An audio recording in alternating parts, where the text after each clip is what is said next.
dito, nasagi yung preno ko.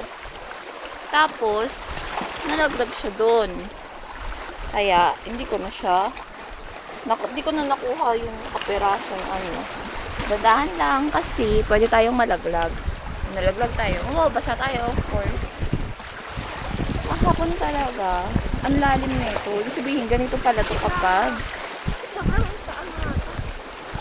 Ibig sabihin, ooh! Look at our feet.